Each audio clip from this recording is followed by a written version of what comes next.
Ultimate Tennis Showdown, UTS. And as you can see up here on the stage, we have Alexander Bublik. Hello. We have Ben Shelton and Gael Monfils. Francis Tiafoe will be joining us. I'm going to turn it over to Patrick, who will give a couple of words just to start, and then you guys we'll open it up for questions. All right? Thank you so much. Hi everyone. Hi. Just a few words about what is UTS and why UTS. We all love tennis, right? We all do. I mean, except a few of you, we're not very young. And the young generation doesn't watch tennis much, doesn't follow tennis. And all the demographics show that the average age is 61. That every year this fan base is getting older, and that the new generation is not coming in to watch and to become tennis fans. So we need to change something.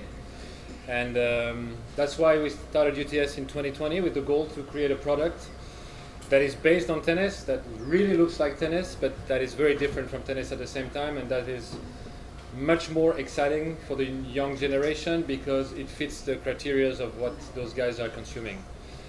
With the social media, streaming platforms, video games, the way those people are consuming is completely different, and the tennis format hasn't changed for a few centuries, at least one, probably a bit more. So that's why UTS is UTS, and we wanted to choose some players, not so many, players that the young generation can connect with because they're exciting to watch, they're great players, but also they're fun and they're cool. And have them compete in something that is short, super dynamic, no downtime, super exciting, super crazy, with a DJ, with a crowd that is much more involved than in tennis, which is the only sport in the world where you pay a ticket for the stadium and you're told to shut up. We're not going to tell them to shut up, we're going to tell them to shout and be happy and do whatever they want. So that's what UTS is. But you're going to see that this weekend. And we wanted to go to LA because it's one of the biggest cities in the US, if not in the world, and it's a city that has a lot of history with tennis. And there is no professional tennis event for a long time now, and we thought it's a great opportunity for us to show some of the best players in the world compete in an exciting format in this such an exciting city as Los Angeles. So that's why we're here. I don't know what's next because I'm done. Maybe probably the players, but how does it work? Do you ask questions or? Why are the lines so thick on the court? Because it's different. We want people to, when they watch UTS on TV or anywhere else on digital, to see the first second they watch it that it's UTS. So the lines are thicker. Doesn't mean that the court is bigger. The court is the same. We just put some space inside the court to make the line thicker. As you can see, the net is shorter on the sides. It's the same height, but it's shorter on the side, so you can play around the pool, which is some of the most fun trick shots. So those guys don't like trick shots, but they will make an effort for us. So that's why the court is different, and there is no double salary. Yeah. I don't know. Who? You? Go. Speaking of there being no double slot lines, do you plan to ultimately incorporate doubles into the UTS? No. Or just singles? Just singles. Why just singles? Because I don't think doubles is something that people watch. I mean, it's not me, it's the fact. Look. It's true. Yeah, sure. Go. Rafi Bosyan from Arabia TV Dubai. My question to you, can you take us all the way back to the early stages? How did you develop all the rules? How did you develop this format and concept? Give us just something briefly about that. Okay, I'm not going to be too long because I want the players to be able to talk, Sure. Play also, but talk first. Take your time, Patrick. It's very, very simply, we came up with the idea to do something because it was the pandemic, there was no tennis, and the players wanted to play.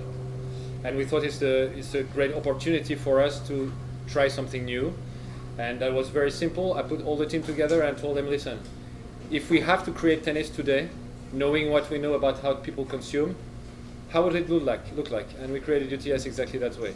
Completely fan-centric, thinking of a format that the people under 40 years old would love to consume. So that's how we created it. And the rules, we wanted to be easy to understand. Tennis is complicated. We are used to it, but even the way to count the points is, when you think about it, it's completely crazy.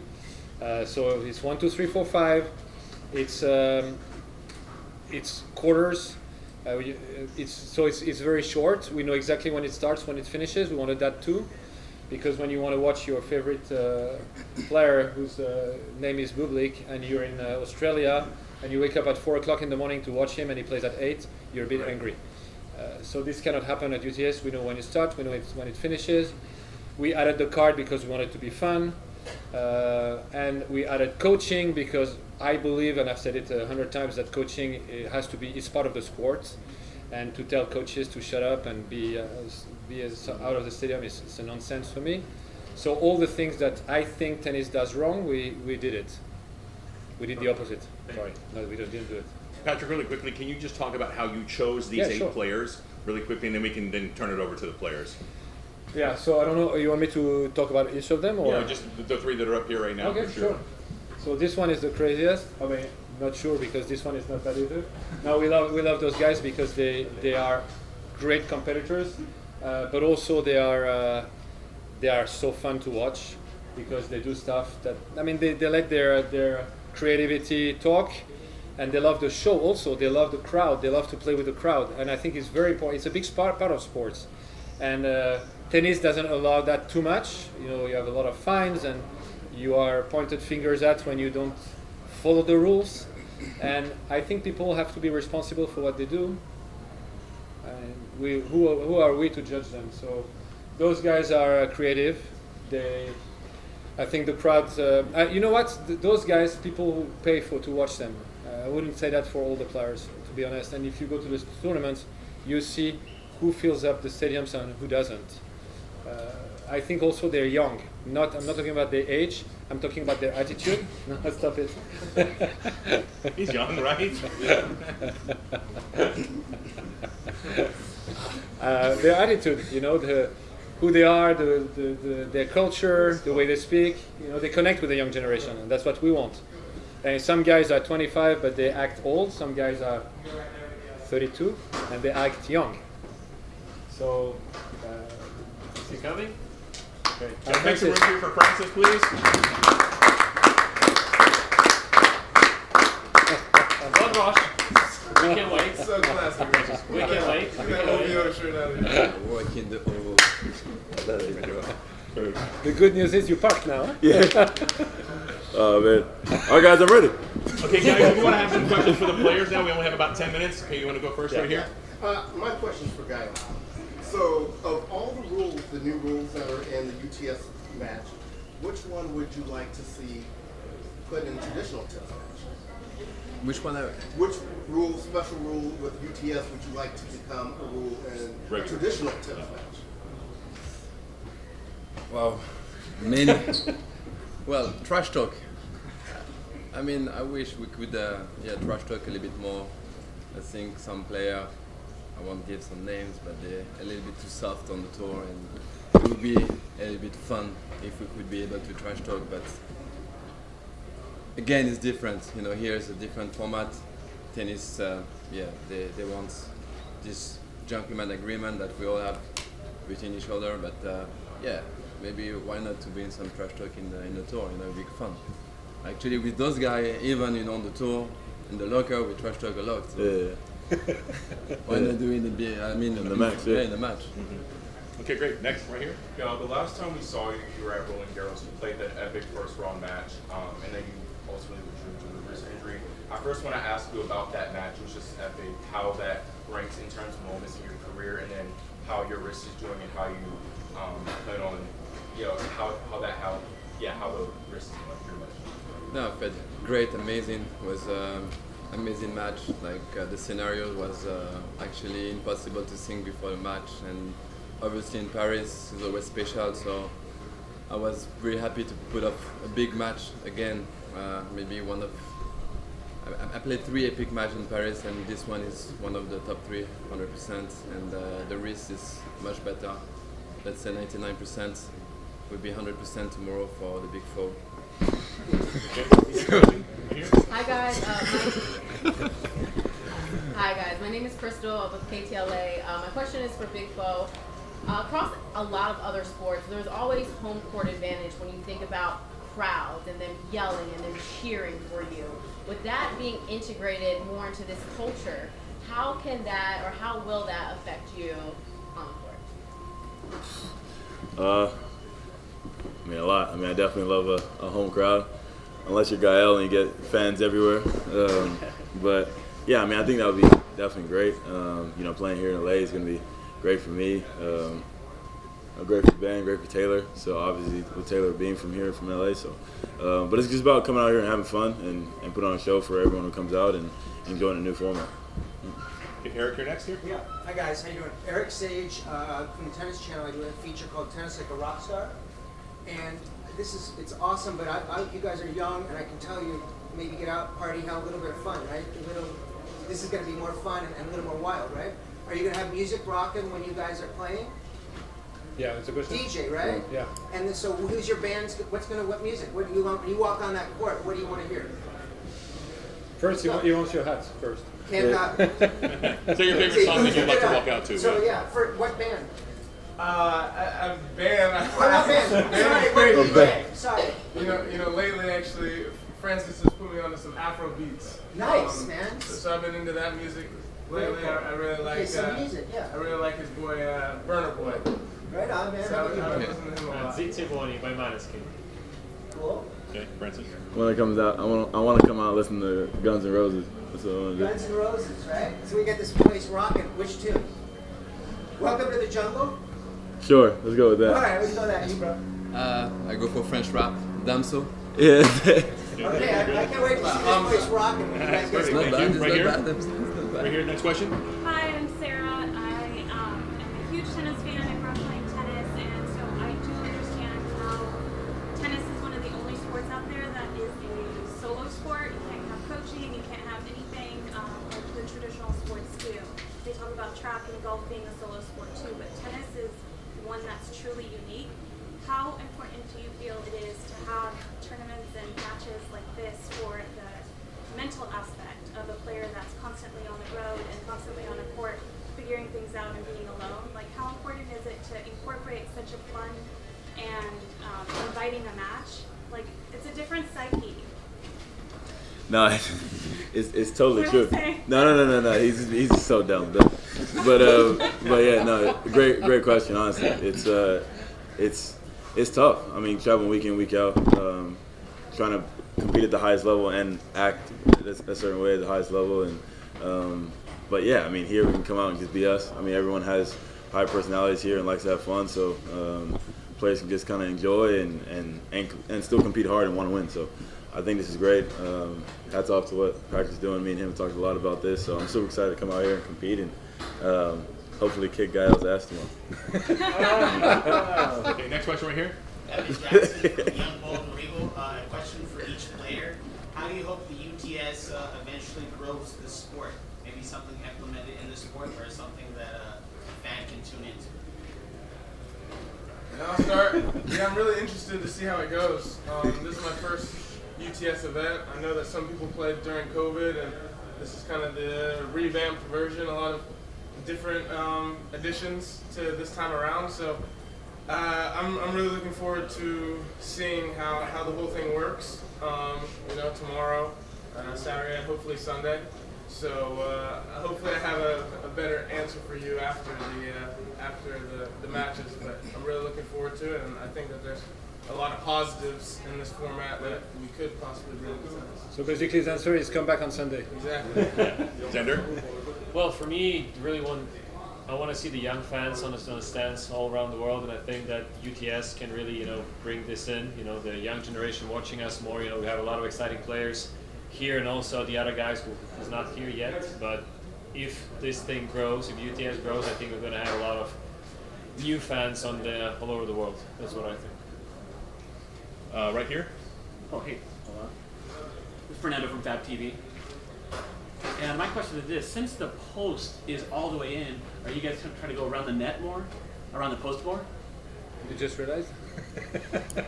Since you want to show off and talk smack about going around the post, you gonna be doing some of that? Hey, it will depend about the You think it's that easy? Yeah. I think it's super easy. Yeah. I think it's gonna be easier. I think these three guys have the hand skills to pull it off. I'm not sure about myself. Definitely see Bublik do it once or twice this week. All right. I'm just saying, since it's so cut in, you guys have the more You guys are There is more great. room for that, yes. Yeah. They're only on the backhand side. Yeah. Because on the forehand side you have the Yeah, umpire but, chair. yeah, but we moved it to the back, so you can Okay. pass, yeah. It'll happen. It'll happen. Okay. Yeah. There you go. Look out for it. Is that a round robin? Is that a round robin? Yes. Question right here. Yeah, Tigran, Arab News, Dubai. My question is pretty simple. I'm sure you guys have done similar events like this outside of traditional tennis. Well, not like this. This is probably the best one to do. But do you guys even get nervous playing tennis, like when you do events like this compared to your regular, tennis on the tour?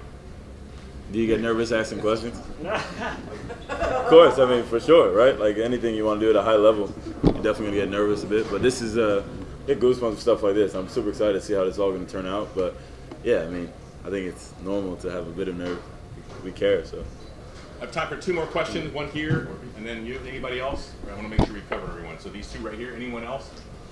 Okay, what we have time. Go This first. one's for Francis and Ben. Recently, you all were on the UTS podcast episode, and you all were with Chris Eubanks. Who's that? So what? Chris, who's that? Chris. I don't know. But yeah, you all were talking about. You were talking with Chris, and on that podcast, he was talking about his goals of, potentially making the women in quarterfinals. Just you two speak about. Obviously, you all are pretty close with Chris. Just how crazy and how it's been for you watching him achieve his goals like that this past month. No, I mean, super happy for him, it was unreal that it happened on that. I mean, you can't ask for a better story, especially for him and this event. So, and me even calling that dinner and for us to do that and that happened. So, I'm super happy for a guy like him. You can't meet a nicer guy, and I just think he got a ton of confidence from that. I mean, beating Ben in Mallorca, that probably got him over the line and helped him a lot. So, I'm happy for him. Really happy for him. Man, he's the biggest fool in tennis. So this guy right here. But yeah, I'm really happy for Chris. I think folk can attest to the fact that he's one of the nicest guys on tour. He's been like a big brother to me since I've been on tour, and he's going to be the first guy to always, congratulate us and cheer for us. So to be able to see him have success like that and call it, 3 weeks before, pretty cool. It's pretty crazy. Pretty crazy. Yeah. Question for Jalen. How does this learning about the format? How do you feel like that kind of complements your style of play? I mean, definitely compliments him. But yes, both of us. I mean, I really enjoy having a great time when I'm out there trying to play tennis, and I enjoy that. Like every other sporting event you go to, you're not paying money to not say anything. I think it's a great thing, and people just enjoying. Like fans are enjoying. Like less stopping. People are actually just watching constant action. So I think it's great. I think it's gonna help me, and I'm just gonna play great tennis tomorrow against Gael and get him out of here. It will depend of the DJ also. If he jams like wax songs, Nah, it should be fine. A lot of noise, good energy, good crowd, good player also. I think, good show is always 2 players. People, it's not only 1 player, it's 2 players. So with those guys, for sure, we will have a terrible, great, whatever points. Will be some terrible points sometimes, I'm pretty sure, but unreal points as well. So I think it's going to be fun. It's going to be fun. Hey guys, we're going to wrap this up. Oh, one more. Very quick. So you guys were each given a very clever name. How relatable is that name? Like you're the public enemy. So how relatable is that name to you, or would you have chosen something else? Well, they gave it to me, and I think that's okay. I think I relate to this, and I think it's maybe I'm a bit of an enemy of myself sometimes. So, so I think it's okay. Could be worse. Oh man. Oh me? Yeah. Yeah, I mean, I like the nickname. I think it's a little different.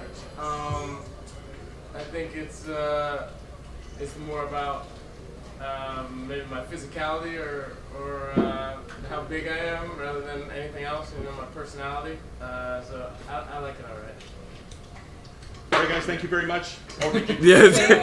Okay, really quickly, Anna's answer here. We got to do the swap. I mean, I grew up with my nickname forever, so it's kind of something a lifestyle thing for me. So. Yeah, same thing.